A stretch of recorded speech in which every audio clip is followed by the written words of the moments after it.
Express Entry CRS boosts secrets and top PNP jobs you should target in 2025.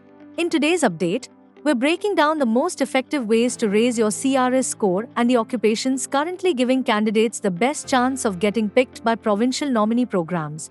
With Express Entry draw staying highly competitive throughout 2025, even a small CRS boost or the right job category can completely change your chances of receiving an ITA.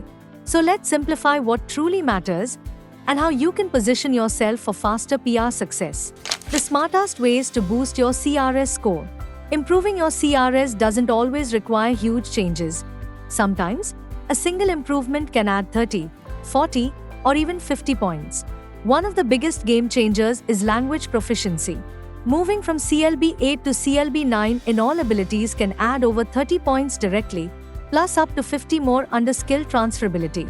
Education also offers strong gains, especially if you're moving from a one-year credential to a bachelor's degree or adding a second post-secondary qualification. And for those inside Canada, hitting one full year of eligible Canadian work experience can instantly increase your CRS by 40 points and can contribute another 50 through transferability if combined with strong language scores. Finally, extra points like French proficiency or Canadian education can add a clean 15 to 50 points on top, giving you an edge in tight draws. Skill transferability matters. Many candidates underestimate how crucial skill transferability points are. If you have foreign work experience, pairing it with CLB 9 English or strong education credentials can unlock the full 100 points available in this category. For some applicants, these transferability points alone make the difference between waiting in the pool for months versus receiving an ITA almost immediately.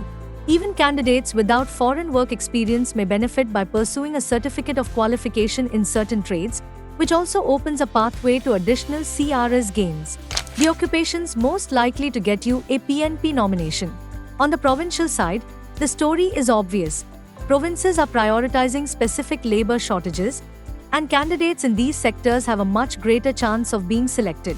Almost every province is targeting healthcare, construction, technology, trades, and childcare, with some regions prioritizing agriculture, aviation, aquaculture, and law enforcement. If your job falls into one of these categories and you meet Express Entry requirements, you could be selected directly from the pool and awarded 600 CRS points through a provincial nomination. Some provinces, like Alberta and Saskatchewan, run multiple occupation-specific pathways, while others, like New Brunswick and PEI, focus heavily on candidates already working in those sectors locally. Even in Yukon and the Northwest Territories, though more selective, strong priority is given to regulated health professions and skilled TR0 to 3 roles. What applicants should take away? Together, CRS strategy and occupational alignment play a huge role in your PR outcome. If your CRS is just below the cutoff, improving language scores or completing a higher credential can push you over the line. But if you're already in an in-demand occupation, a provincial nomination may offer a much faster and more reliable path to PR, especially in a competitive year like 2025. The strongest profiles today combine both upgraded human capital and alignment with provincial labor needs. This is the end of today's video update. We hope you found it helpful. Thank you for watching. And if you enjoyed the video, hit the like button, subscribe to our channel, and press the bell icon to stay updated with the latest Canada immigration news.